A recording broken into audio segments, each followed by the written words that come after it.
Assalamualaikum warahmatullahi wabarakatuh.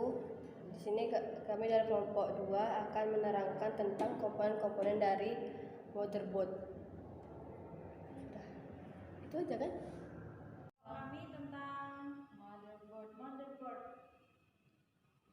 Yang pertama, kita buka CPU dulu, dibuka casingnya.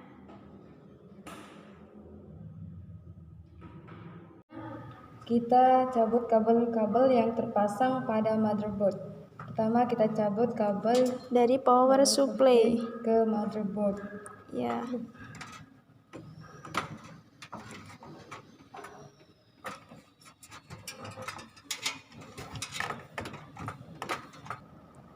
Nah,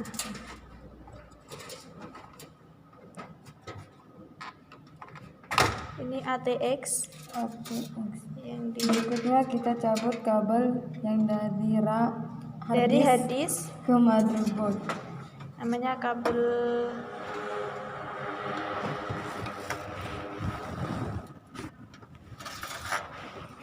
ATA, kabel SATA.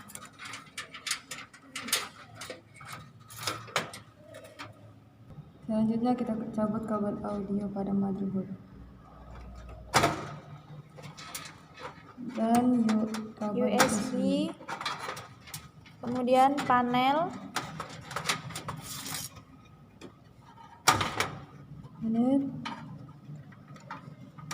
dan kawan-kawannya. Terakhir kabel SATA. Selanjutnya kita akan buka baut pada motherboard. seperti ini.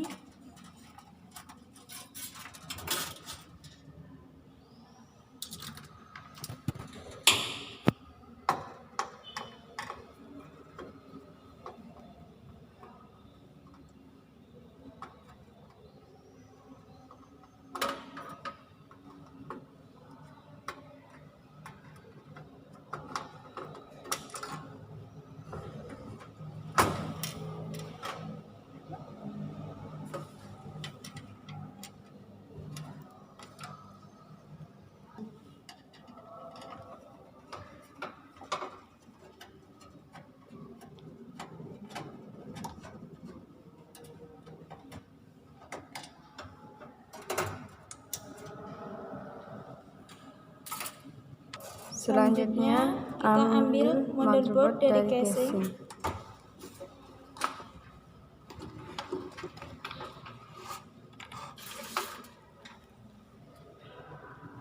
Seperti ini bentuk motherboardnya. Selanjutnya kita akan menjelaskan jenis-jenis motherboard.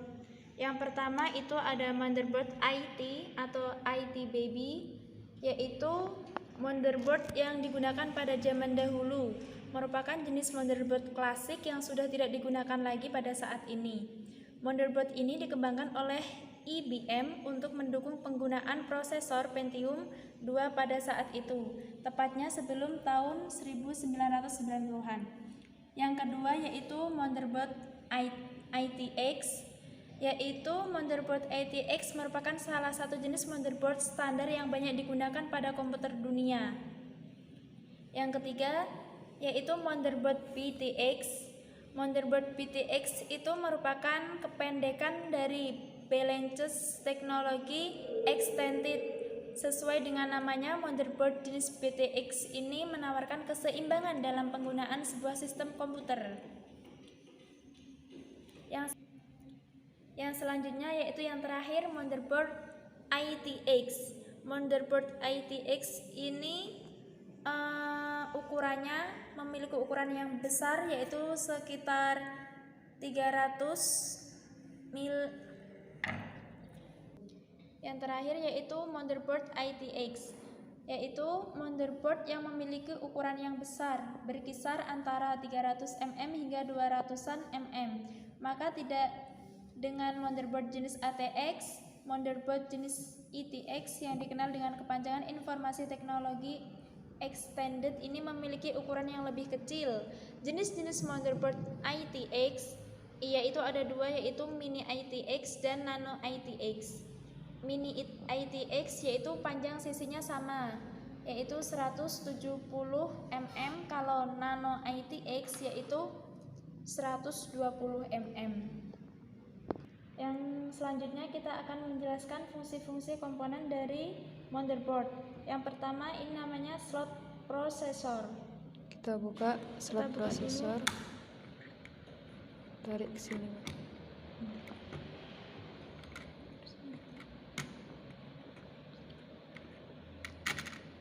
Seperti ini. Ini namanya prosesor, yang ini namanya slot prosesor. Slot prosesor itu adalah tempat peletakan prosesor pada motherboard. Yang kedua yaitu soket RAM. Ini gambar soket RAM, yaitu fungsinya untuk menempatkan RAM atau memasang RAM. Tiga, North bridge. North bridge itu yang ini. North bridge sebutan bagi komponen utama yang mengatur lalu lintas data antara prosesor dengan sistem memori dan saluran utama motherboard. Yang keempat yaitu short bridge. Short bridge yaitu sebutan bagi komponen pembantu North bridge. Jadinya ini saling berhubungan.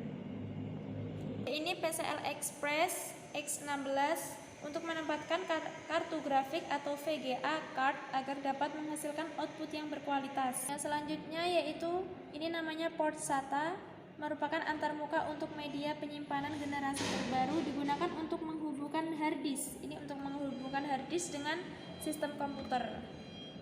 Yang selanjutnya yaitu port ID, merupakan antarmuka media penyimpanan sebelum generasi SATA. CMOS baterai ini untuk mempertahankan memori dari chip CMOS yang berisi hal-hal seperti tanggal, waktu, jenis perangkat keras, dan pengaturan lainnya khusus untuk komputer. Selanjutnya yaitu port PS atau dua MOS untuk menghubungkan MOS dengan komputer atau PC. Yang selanjutnya yaitu di bawahnya ini untuk memasang keyboard. Yang di atas port paralel untuk memasang peripheral kecepatan rendah dengan lebar data 8 bit. Biasanya digunakan untuk memasang printer sebelum generasi USB. Yang selanjutnya yang biru ini dinamakan port serial untuk memasang peripheral kecepatan rendah dengan mode transfer data serial. Namun sekarang jarang digunakan.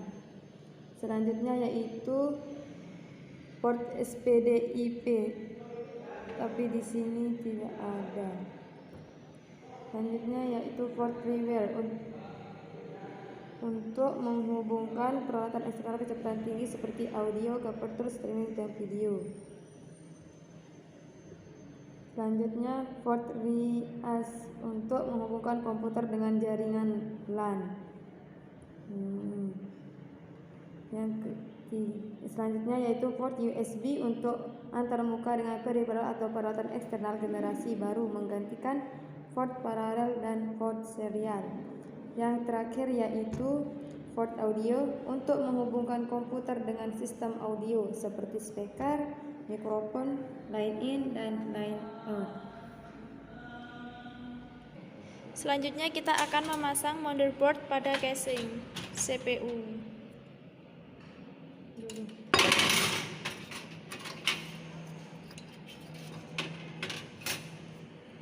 Selanjutnya kita akan memasang motherboard pada casing, meletakkannya kembali seperti ini.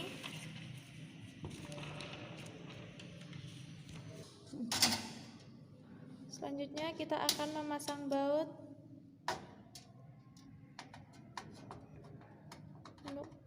untuk menggantikan pada CPU, motherboard pada CPU.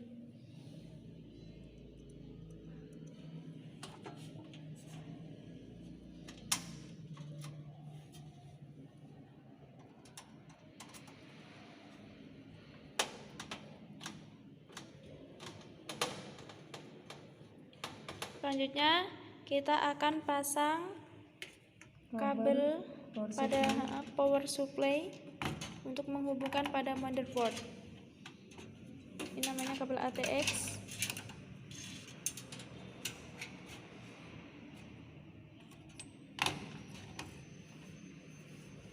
Selanjutnya kabel audio. Selanjutnya kabel audio kita pasang. Kemudian kabel USB.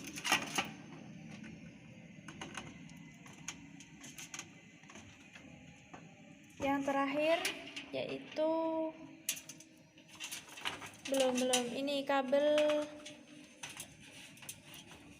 SATA, kabel SATA. kabel SATA ke motherboard. Kabel SATA ke motherboard.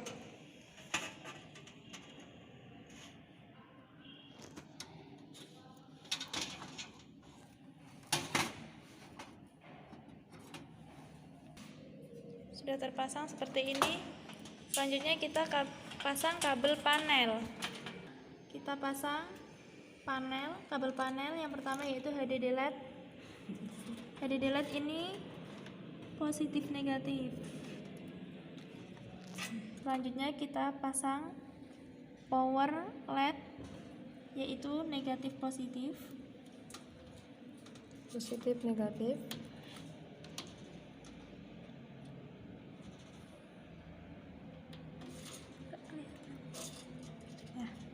Yang ketiga yaitu kabel reset SW, ini juga negatif positif.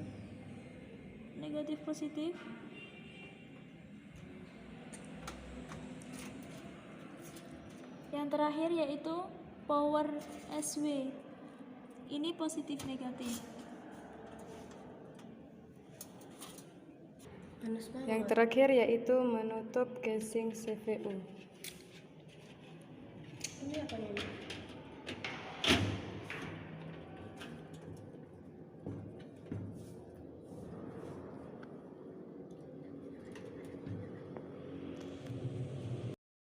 Sekian dari kelompok kami. Apabila ada salah kata, kami mohon maaf. Wassalamualaikum warahmatullahi wabarakatuh.